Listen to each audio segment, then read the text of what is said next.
Taking a peek at the infotainment system inside of the F-150 Lightning. This is the Sync 4A screen. That's the 15-inch version. It's not standard across the board because there is the option for the smaller 12-inch Sync 4 screen instead. Their functionality between the two of them, pretty much identical, obviously with the exception this one being a massive screen in comparison. But if you want to walk through on the smaller one, you'll find it down in the description of this video. But in this video, I'm going to show you everything you need to know. Along the top left-hand side, you've got this little button that you can push that brings you into a series of options, apps, and entertainment. So a boatload of different things you can do. You've got the car icon, which is going to bring you to some general controls for the vehicle itself. You've got the camera button, which is going to launch into your 360 view with a bunch of different options that are available. So forward view, hitch views, your own custom bed view as well, and then your side-by-side split view. You could turn that beeping that you get as you get closer to obstacles off if you wanted to. There's your connection level, outside temperature, along with the current time. And then there are so many different things. You've got your basic home screen here with this little tray along the bottom. And this tray is essentially going to be features that were used recently. So it's up to 5 different options, but you'll see this adjust as we move through different screens. Climate control is also baked right into the screen along the bottom. So you can push and then adjust it this way if you want to. You can also just push up and down this way. And that's the same thing for the heated seats. So you can adjust it this way. If you're in a Lariat or a Platinum and you've got ventilated seats, that would also be there as an option. Heated steering wheel buttons down there. Your vent control, which you can also adjust it this way if you wanted to. You could button push in order to turn things on, off, etc. Pretty straightforward. You can hit this button in order to get to all of your additional climate settings, so driver focus for the air conditioning or heat, whatever the case may be. You could open it up to the rest of the vehicle. Do you want it going to windshield face feet, whatever the case may be. And then from here, let's hop in and start off. Well, we're on radio, so let's start there. You've got AM, FM, SiriusXM as well. If you had a USB stick with MP3s, that would be available as an option too. But you can see here, we've got a series of different presets that are available. In order to save a preset, all you're going to do, you can tune to whatever station you want to. So you can tune this way if you want. So just a manual tune. You'd also have the flexibility of using the voice command prompt on the steering wheel in order to be able to tune stations. So you could do a push there. 97.7 FM. Tuning to FM 97.7. So straightforward there. So you can have it change stations out for you that way. And then in order to save a station, all you're going to do, push and hold any of the open spots, and you can see that the preset's been saved. So there's no way to actually delete presets, but you can easily overwrite them here if you wanted to. And overwriting them, as you saw there, is just a matter of pushing and holding in order to overwrite. You could seek stations this way if you wanted to. You could seek left or right this way on top of that. And then on the steering wheel, you've also got controls off to the side here. And same idea. So pushing these buttons is going to move you between all of your available presets. But if you push and hold instead, that's going to act as a seek button. It's pretty quick on the draw though, so you've got to take your finger off fairly quickly in order to jump between whatever stations that you'd like. From there, SiriusXM gives you a series of other options as well. So you've got this button, which is going to be for artists and songs. So if you are a fan of The Weeknd or the song Dancing in the Flames, you could get a notification when that song or the artist comes on any station for SiriusXM. You could search this way. So you've got all of your available stations there. Jump back down into a series of different options for SiriusXM. So you've got your subscription, listening history. You can block explicit content. You have a series of different preset rows that are available. So you can go up to 6 preset rows, and that's a mix. You saw there, AM, FM, SiriusXM, and there's a boatload of different stations that are available. So it's a matter of preference for how many you end up using there. And back. AM, FM, SiriusXM, they're all going to work the same. As you hop into additional options here, you've got radio text, radio text and then HD radio. HD radio is just stations that broadcast digitally. So with that turned on, you'll just get more stations. And then radio text is when a song's playing. That's the information down here. If you don't see that information, it's just because the station doesn't broadcast that data. But that's pretty much using radio in a nutshell. Like I said, it's a very straightforward process using it. You've got phone that's available. And then if you have a USB stick with MP3s on there, all you're going to do, plug yourself in down the center there. So whether that's USB Type A or USB Type C, both of the ports down here are for data transfer. So you're just plugging yourself in. Once you're plugged in, all you're going to do, hop into media, and then that's going to give you the option of adjusting out or listening to other types of media. So you can see USB versus Bluetooth audio. You can see all of the available songs that are on the device itself. There are video files that are on here as well, but you can see there, even though they're video, it's strictly going to play audio. So there's no video playback available through this screen. And back, next up is adding in a phone. So as of right now, no phone's connected, but you're going to start off on the iPhone side of things. So all you're going to do is add a device. Search for your vehicle on your device and select it once it is found. And we're just waiting for F-150 Lightning to show up. Confirm that the pin displayed on sync matches the pin displayed on your device. Pins match up. Do you want to allow contacts and favorites to sync up? I'm going to say no For to that your one. safety, please stay alert to changing road conditions and use Sync's voice-activated features while your vehicle is in motion. There we go. And it's saying download failed because I hit no for downloading contacts. But if you said yes, it would download all of that info. You've got your dial pad that's there, your text messages if you would allow that, etc. You can see your current battery level as well. So that's connecting a phone. And one nice thing is that you do have wireless CarPlay available inside of the ride.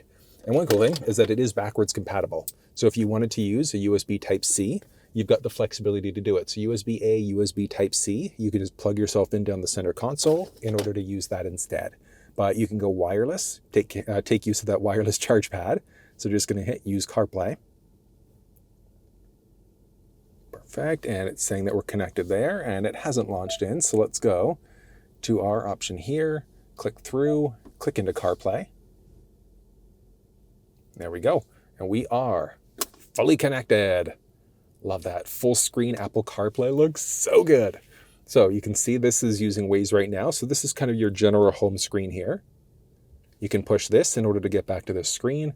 You can swipe across to get to all of your other options here as well. So that's your home screen, swiping across. If you had an active calendar notification for today, then that would be shown across the side here. But because there's no calendar, you've essentially got what audio is playing and then just a general search. And then you can easily swipe across as necessary. But there are so many apps. Apple Maps, Google Maps, and Waze all work the same way inside of the ride. But my favorite to use is Waze. But I mean, Google Maps is good. You can hit the gear icon here if you want to avoid things on the route like highways, toll roads, and ferries, things like that. But like I said, my favorite is using Waze. And the big reason why, so I don't like it. So there's no pinch to zoom inside of Apple CarPlay, unfortunately. That's one thing I would like to see. But as you start to drive, if there's, you can see people have marked off that there are police that are there right now. There's construction going on as well. So people kind of give you a heads up and let you know what's going on all the way around you. So that's one reason why I love using Waze. And then you can also mark off if there's traffic, police, crashes, hazards, whatever the case may be. There are all sorts of options. You can use YouTube Music for audio. There's ChargePoint and Flow because this is the Lightning. You want to know where you can charge up. Those apps are available. Live One's a radio app. Podcasts are available here as well. Like there are so many different options that are available inside of the screen. Then you've also got the flexibility to be able to customize the screen a tiny little bit. So on your phone, you're going to go to your settings. You're going to go to General and then to CarPlay. You're going to find your vehicle. And then you could forget the car, customize, and turn CarPlay off. Now, if you are trying to connect through CarPlay, you're running into issues, check down in the description of this video. I put together a little walkthrough explaining some common CarPlay issues and how to fix them. But you can see there, we've got all of our icon laid out. So we could just do a push and hold. So you're pushing and holding against the hamburger icon there, sliding up and down in order to create that perfect position for you, for all of your apps, or for your icon setup. Anything with a minus button next to it, you can remove it. So if you're not a fan, you can delete it all. That removes them from the screen, but it saves it on the bottom of the phone. So you could add them back in. If you're not a fan of the layout you've done, you just hit reset, and that just brings us back to the factory default layout instead. Now on the steering wheel, there's a button there that you can push. And if you do a light push, that's going to pull up your assistant built in. But if you take that same button and you do a long push and hold instead, that is going to activate your Siri Assistant. So very useful if you wanted to use your Siri Assistant instead, but that's how you set up Apple CarPlay inside of the ride. It's straightforward.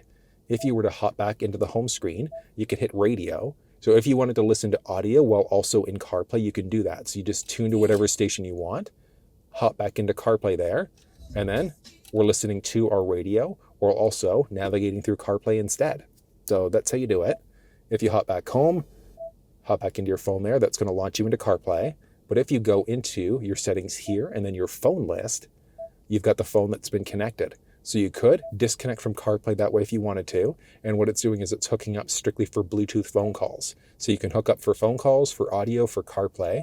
But when you're in CarPlay, those will automatically run through CarPlay as well. But through Bluetooth, you could set your messaging, battery notifications, and things like that.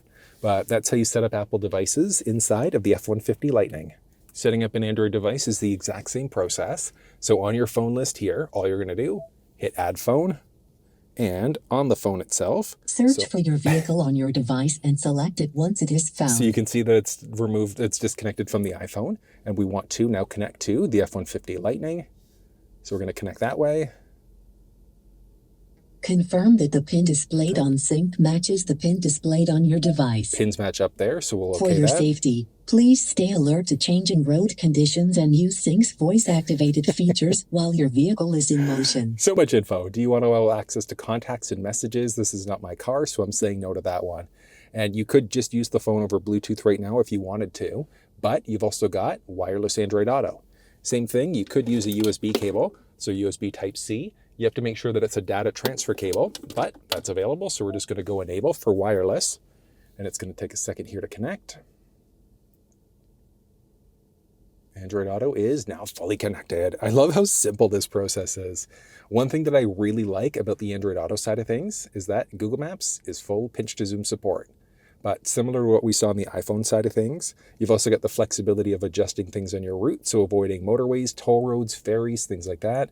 Mute out notifications. You can change to different viewpoints instead. Zoom in and out that way. If you wanted a fuller screen map, you could do it. Along the bottom, you've got a bunch of icons. So you could hit there in order to go to an icon view, back to this view. You've got your Google Assistant, but similar to the iPhone side, you could do a long push and hold in order to activate your Google Assistant instead, because a short push just brings up the factory assistant. So that's one thing to take into account. You've got the basic apps along the bottom, your connection battery level as well. But if you hit the little Google Maps icon, that brings you in to a full view instead. So good. Recenter on yourself. And then if you hit the little icon there, that brings you back to that little split screen instead. Now, this phone does have Android Auto, or I should say it's got Waze installed, so you've got Waze there. But if Waze is installed on your Android device and it's not showing up, check down in the description of this video. I've put together a little walkthrough explaining how you can add Waze to Android Auto and get it to show up. Then you've got the flexibility to customize this tray. So in Android Auto, you're going to search for Android Auto, look for your Android Auto settings, and then that's going to give you a boatload of options. And we're looking for Customize Launcher. You could do a push and hold on the little icon there in order to drag them around. And anyone with a check mark next to it, you could also get rid of that as well. But it's not dynamic the same way it was on the iPhone side of things. So in order for these changes to come into effect, what you have to do, hit the car icon, go to your phone list, go to your Android, disconnect from Android Auto, reconnect to Android Auto. When it launches back in, go to your icon view, and the changes that we made have now come into effect. Straightforward. And then if you hop back home, you could go to your phone list again, and you've got both phones that have been connected. So if we kind of go macro on these options, you could be connected to either Android Auto or Apple CarPlay, not both. But one cool thing is that you can be connected to one phone for phone calls and one phone for media. So it's essentially an either or situation. So if we see here, useful there. So it's either Android Auto or Apple CarPlay, but you can kind of do a mix and match of any of these four as well. Then, if you wanted to, you could just delete and delete in order to remove phones from the vehicle, delete and yes, and you're set to go. And it's that easy setting up Android and iPhone devices inside of the F-150 Lightning. Next up is using factory navigation. Now, one thing about factory navigation is that the feature itself does need activation. So you do need to activate it through your Ford Pass app on your phone in order to use it.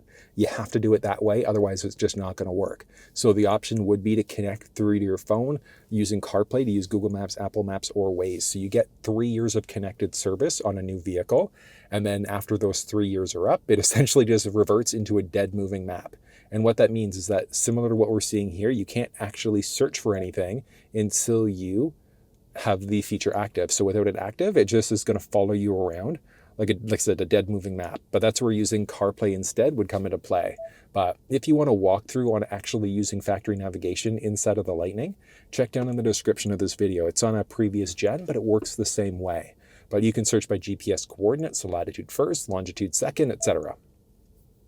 Media is available there, we already saw. There's Apple CarPlay, Android Auto, and then this is the Lightning. So charging. And charging, this screen is going to work the same way, whether you're in the 15-inch or the smaller 12-inch instead. So you've got your charge limits. So if you're plugging in, you could set your maximum charge. But we'll talk on charging in a second here. You could look at your EV driving history to reset it. You can also show your departure and comfort. It is so useful because when you're plugged in, you can say, let's say between Monday to Friday at 7 o'clock in the morning, you hop into the car and you want it nice and warm. And then on Monday to Friday at 5 o'clock, you're leaving the office and you want things to be nice and cool. You've got the flexibility to do that. You could set it up different for Saturdays, Sundays, etc. So you just kind of do a touch there in order to adjust them out. You can clear selected, you can clear all as well, and that's just going to remove all of those comfort settings. But like I said, where that comes into play, you're plugged in. It's going to precondition the cabin for you. And even if you're not plugged in, so it's going to precondition so that when you hop into the vehicle, you're just ready to drive. So it's really cool that way. You've also got charging locations that are available. So you can see that this truck has been charged up a boatload of places. But if we just click on one of these randomly, we can see there, we've got our charge options. And then you can also select your charge level. So how full do you want the charge to go at this specific location? You hit next there. And then you can also select your weekday versus your weekend charge times. So let's say if you want to charge up when you're going to get cheap electricity rates between, let's say, I don't know, maybe it's going to be 6 o'clock until 5 a.m. You've got the flexibility to adjust this out. You can create a secondary charge window as well. So if you know you're going to get cheap rates there to there, you've got the flexibility to adjust this out. Hit the little delete icon to get rid of the window. You can do it for weekday versus weekend. So same idea. If you want to charge up certain times of the weekend, you've got the flexibility to do it. You just hit next. It's going to show you the options that you've chosen. Then you hit save. And for that charging location, that means it's only going to charge up during those times. You can hit edit there. Next. And if you want to delete these things, you could. Then just hit next, save, and it's deleted it. So it's that simple, setting up your departure and comfort and the charging locations. It's, like I said, a really useful setting. Then you can see your total range. So we're charged up to 82%. This is a Canadian spec vehicle, but obviously if you were in the States, you'd have the equivalent in miles down there. Trip counters are available here, and the trip counters, straightforward. So you can see your trip 1 counter versus trip 2. This trip is since the vehicle was last turned on. So I went to go pick the car up a little over 90 minutes ago. I've traveled 66 kilometers, and as of right now, I'm averaging 29.8 kilowatt hours. So you're going to notice that these gauges are going to change up based off of what's going on. Like if I were to zero this out right now, climate use and maybe accessories would probably be like 90%. But driving is obviously going to be, if you're driving, that's when it's going to use up the most energy. But it's just a little counter to see how much usage you've actually got going to each device there. You can hit this in order to go back into owner's manual. So if this video here doesn't give you all the information that you need, you do have the flexibility of looking through your owner's manual this way. You could do just a basic search, a visual search, look at some different videos and things like that. You've got your backup power available here as well. Very useful. So you obviously need a Ford Charge Pro station, and what that does is that reverses the current. So let's say if your truck is fully charged up and the power in your house has died for whatever reason, like the crazy hurricane that just hit Florida, you've got the flexibility of essentially reversing the charge. So it can then pull charge from the truck in order to power your home up. It's really, really useful from that perspective. Now, the Lightning obviously is going to have some limitations. If you were in the Power Boost F150, you could essentially use that as a full mobile generator as well, which is amazing. There are onboard scales that are available. So as you throw things into the bed of the truck, it's going to show you exactly how much weight you're pulling. So you can go either kilograms, or if you wanted to go pounds, you've got the flexibility to adjust this out. But you can see roughly how much. It's pretty good at giving you an accurate reading, but it can let you know if you're overloading your truck.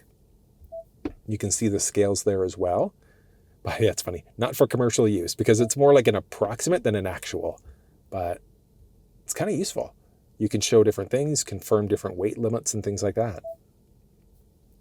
Pro Power Onboard. You've got the option for up to 9.6 kilowatt hour for Pro Power Onboard.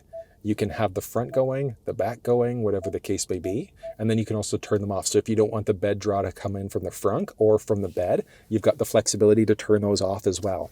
You can turn off Pro Power Onboard completely. You can keep Pro Power Onboard on when the vehicle's turned off. So if you're using the vehicle essentially as like a mobile job site, you've got that flexibility. And then you can also reserve mileage. So let's say if you're on a work trip or you're, out in the bush, whatever the case may be, you could let the vehicle Pro Power Onboard drain down until you've got 95 kilometers left to get to the nearest charge station, get home, whatever the case may be. And then it's just going to shut down everything at that point. So that is very useful if the plan is to use the vehicle for mobile job sites. Zone lighting on the outside is a really neat one as well. So later on at night, if you're working, you've got the flexibility to essentially toggle all of the lights on as well. So you could do front, sides, and back. So essentially turning all zones on, off, whatever the case may be. But with all zones on, it just brightens things up so you can see what's going on around you at night. You could override your lamps, exclude different lights there as well. Power off. Back to towing. So you can see here, no trailers that have been connected. But one thing that I love that Ford's done is given us this little checklist. So using the Smart Hitch, conventional towing, etc., it gives you a detailed walkthrough on how to actually set the trailer up. So if you've never actually set a trailer up before, Ford gives you really simple instructions on how to actually make it happen. There are some additional settings that you can toggle on here as well. A big one here, I guess, would be the sway control. So if the vehicle recognizes that trailer sway is going on, it's automatically going to apply braking in order to be able to get that sway under control. Smart Hitch is also available there. But what that's going to do is it's going to help you distribute the weight properly inside of your trailer. So if you're using a weight distribution hitch, which you should use really if you're towing over like 3,000 or 4,000 pounds, and that's just going to make sure that the butt end isn't riding too high or too low. But if you want a walkthrough on using weight distribution hitches and things like that, check down in the description of this video. I'll link off to some really good YouTube videos that show off how that actually works. And that's the basics of using the app screen. The other one is going to be entertainment, where you could play games, so like blocks, Sudoku, things like that, strictly when you're parked. Because obviously if you're driving, you wouldn't be able to use these games, but when you're just parked, waiting for things, killing time, whatever the case may be, you've got the flexibility to use these as well. Then from there, you hit the car icon to get to a boatload of other options. Starting off with controls, you've got 4 different drive modes that are available. And then as you move through the modes, it's also going to slightly tweak up the look of the cluster screen. So actually, if we go into one of our trip counters there, you can see very subtle changes inside of the cluster. So it just kind of gives you a slightly different look. The off-road pages look pretty neat there as well. From there, obviously in the off-road mode, you can't use the one pedal drive, but if you're in sport versus normal, you'd be able to use it. One pedal drive, the benefit there is that you really only have to use the accelerator, because what you could do is take your foot off the accelerator and the car slows down, or the truck, I should say, slows down very rapidly. And you know that the one pedal drive is on because it shows you inside of the cluster screen. So you got that little guy there. So you turn it on versus off, and you can see it on or off there. You can lock out your differential, auto hold when you come down to a complete stop when you're in gear. You take your foot off the brake, the truck's not going to move. You can hit the calming screen there in order to get to this calming view instead. From there, you've got a series of different sound settings. So if you wanted to adjust the tone settings, this is brutal. Never do this. What you want to do in the truck here, in my opinion, you want to have the bass cranked by a few points, the treble down by a few points. Something like this tends to give really good audio. That's going to be a matter of preference. So what I'd actually recommend is play one of your favorite songs and then play with these settings until you find something that works well for your ears. You can adjust the balance and fade. Do you want it focused on the people on the back, the driver, whatever the case may be? Have you played with it too much? You can just recenter it out instead. Speed compensated volume. As you're going faster, slower, it's automatically going to adjust the volume for you.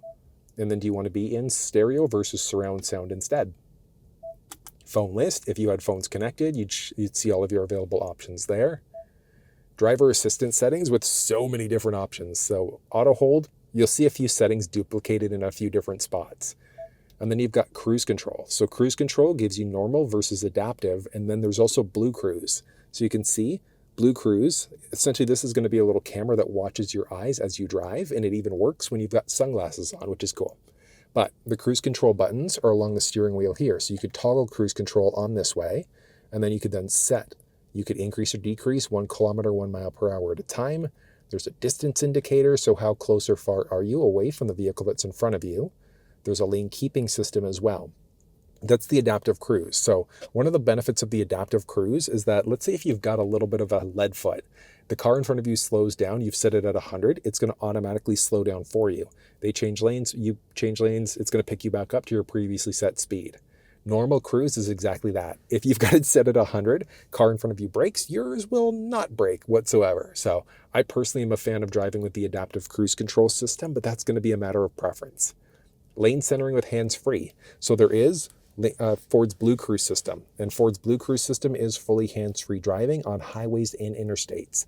You have to make sure you've got the adaptive cruise on, and lane keeping also has to be turned on, because if lane keeping's off, the system's not going to work. But lane centering is going to keep you perfectly balanced in your lane. It is such a cool feature. You can get prompts when these things come on, yay or nay. I'm not a fan of that one. Predictive speed assist. If you start to go around a bend and the truck recognizes it, it can slow you down a bit. And then the other thing is that if the speed drops, let's say from 100 to 80, it's automatically going to slow you down. If it goes from 80 to 100, it's automatically going to pick you back up again to that speed.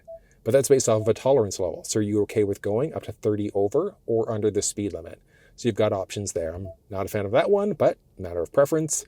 In-lane repositioning is subtle, but so cool. So if you're riding in a lane on the highway with the Blue Cruise system on, what it's going to do is if there's a truck in the lane next to you, or something like a bigger vehicle, it's going to move you over to the opposite side of the lane. So you'll still be in the lane, you just won't be perfectly centered. You'd essentially be off to one side or the other instead. It's really neat. Lane change assist. When you're on highways or interstates, you hit the left the left turn stalk to go left or right. It's going to check if there's anybody next to you and then automatically change lanes for you instead.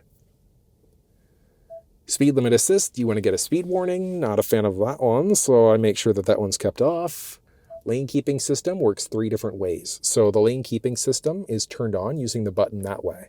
So on versus off, you get a little message inside of the cluster screen when it's on. Or off, technically when you turn it off. But what it does is if you start to veer over into another lane without signaling, you'll get either an alert. So the alert is a vibration, almost like you're running over rumble pavement. The aid is going to nudge you back into your lane, and the alert and the aid will do both. So a bit of a steering wheel shake nudges you back into your lane. And then it's the intensity of that steering wheel shake. So if you start to notice a vibration in your steering wheel, it might be because you're riding the lane without signaling too much, and that's why that's happening.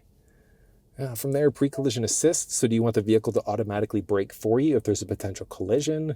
Evasive steering essentially turns your steering wheel into like a hypersensitivity mode instead. Nothing exciting. Blind spot system. So if somebody enters the blind spot on either side of the vehicle, you can see there, blind spot system shows up, and that's the same for the driver passenger side. So it's subtle, but kind of neat at the same time. Trailer side view, nothing exciting there. Parking sensors, so the beeping that you get as you either back up or if you've got the forward sensing system. Do you want that on, yay or nay? Cross traffic alert, as you go to back up, if there's somebody behind you, it can let you know of a potential collision, and then it can actively brake for you as well. Driver alert, if you start to veer over too many times with that signaling, it's going to tell you eventually that you should probably take a break. Vehicle power down timer, very useful. So I'm going to turn it off right now, but what that means is that after about 30 minutes of you just sitting and idling, eventually it's just going to turn the vehicle off. You do have to press the OK button on the steering wheel to keep it running. Do you want the vehicle to detect if the key's nearby? Rear occupant alert. If you've got that one turned on and then the back doors are opened up, you hop out of the truck, it's going to tell you to check the back seats there. Remote start. So you've got the option of using remote start through the fob or through your phone. If you want to know how to use it through your phone, setting up the Ford Pass app, check down in the description of this video for a walkthrough. But there's also a window trick, so remote open. So let's hop outside and I'll show you how these ones work. You can double push the front button there if you wanted to pop it open. Straightforward. You can double push again if you wanted to close. There's also a button there that you can push in order to close the front as well. Then you've got a few neat key fob tricks that you can do inside of the ride. If you double push the unlock button, and then you're going to push and hold on that second one. So you're going to go 1, 2, and hold on the second press. Watch this. Down the windows go. You can push the lock button to pause it part way, and then double push that unlock button again in order to continue the cycle. So that's really cool. I love it. Window open. I'd love to see window close in the truck. Unfortunately, it's not available right now. Wipers, courtesy. If you've got your windshield wipers going, it's going to wait till the end of the cycle. Go one more time in order to get rid of any excess liquid. Power tailgate or manual instead. The power is a good one. Lighting, auto high beam. So the high beams themselves are interesting. So if you're in the auto mode, down by your left knee there, so you've got a series of different modes. So in the auto mode, what's going to happen is if the vehicle recognizes that your high beams are needed, it's going to turn them on automatically. If you want, as long as you've got that setting enabled, if you want to have your high beams permanently locked on though, just go into your headlamp mode instead. So drop down and then you can push away to turn on your high beams, pull towards you to turn them off. But in the auto mode, you just can't permanently lock them out. So you can flash them, but it'll automatically turn them on for you as necessary. Welcome lighting when you go to approach the vehicle. When you go to lock, how long do the lamps stay on for before they turn off? Locks, when do you want the vehicle to automatically unlock? Walk-away lock is a really cool one. So if you've forgotten to lock the truck and you start walking away, it'll automatically lock for you. When you go to unlock the truck, do all doors become unlocked or just the driver's door? Keypad code, there's a 5-digit one from the factory. You can create your own unique codes. When do you want to get a low battery warning? Nothing else exciting there. General settings, you can change it between either English, Spanish, or French. Do you want to be in either Celsius or Fahrenheit? So you can see along the bottom, it changes it out as necessary there. How do you want to measure? So when we were looking at the onboard scales, you can show in either pounds or kilograms. How do you want to measure things out? So do you want to be in miles or kilometers? And that changes everything out inside of the cluster screen as well. So you can see there, all of your measurement units as we adjust out are changing between either miles or kilometers. Kind of useful if you're going cross-border. You can change out your tire pressure, so PSI, kPa bar, the beeping that we're getting here. You can toggle it off if that drives you nuts. You can reset a few different ways. So Ford Pass is the app on your phone. So if you need to boot people off, it's giving you problems, you can just do a Ford Pass reset. A full factory reset is going to essentially remove everything. So it's going to get rid of all of your presets, phones that you've connected, literally everything, brings it back down as if it was a brand new vehicle instead. You can adjust the brightness of the screen this way, so plus minus, and then down by your left knee, there's also the switch there, so you can increase or decrease the brightness of the screen as well. There are a few different modes too. So the auto mode means that the vehicle is going to determine if you're in the light or the dark mode, but you can permanently lock it out either way. I'm a big fan of that dark mode, but that one's going to be a matter of personal preference. If you want to manually adjust the clock, you can do that. Do you want to be in that military time instead? So 12 versus 24 hour mode. Do you want the vehicle to automatically update your time? Yay or nay? 911 assist. If you're connected to your phone and you're in a major collision, it's automatically going to dial 911 for you. Connectivity, connected vehicle features. I'm not a fan of having all of this, like some of this info, like do you want to share your vehicle data, yay, nay? I'm not a fan of that, so I just always make sure that's turned off. Bluetooth is where you're going to change your vehicle name. So if you don't like F-150 Lightning, if you want it to be Bob's F-150, Sally's Ride, whatever the case may be, that's where you're going in order to change your vehicle name. The vehicle has a hotspot that's available, does require an active data connection, so that's an additional cost. But if you want to use this as a mobile station, you could. You could also just tether off of your phone instead. So there are different options available there. Software updates. You want to make sure that you've got automatic updates turned on and then set a schedule. So it says none right now. What I recommend is any day like later. So you can do it just Monday to Thursday, but sometimes with these updates, it might take like 2 to 3 hours just to download the file, and then a couple 2 to 3, like maybe 2, 3, 4 hours for it to actually install. So that's why doing automatic updates later on at night is generally a good idea, but you can also set your own custom schedule there as well if you'd like to. Ford Assistant, so you can have it listen for a wake word. So rather than pushing the voice command prompt on the steering wheel, you could say, "Hello, Ford." And that's going to pull up your voice assistant that way. You can have it listen for any of these other wake words instead. Advanced mode means you won't get as many notifications. So I'm a big fan of turning that advanced mode on. Phone confirmation, do you want to call such and such person, yay or nay? Command list, okay, Ford. That's the command list. So whether or not that one shows up is going to be a matter of preference, but you can adjust the climate if you want to. You can make phone calls, navigate using your voice, and things like that. Valet mode, you enter in a 4-digit number and it's going to lock out the screen. So it only leaves the climate control settings going, but people can't look through any of the other options here. That's a lot of info. You've got your 360 camera, as we saw earlier, your basic time, basics down here, and you might have noticed that as I go through different options here, it's going to push all of the other options to the side. So you've got up to 5 individual options here at a time. Mentioned you've got all of your climate control settings down there, and then a few additional buttons. So max defroster, 4-way blinkers, you've got your parking button there as well. So you could turn off your parking sensors that way, and then your traction control on top of that. So I know that that's a lot of information, but that's everything that you need to know about the infotainment system inside of the F-150 Lightning.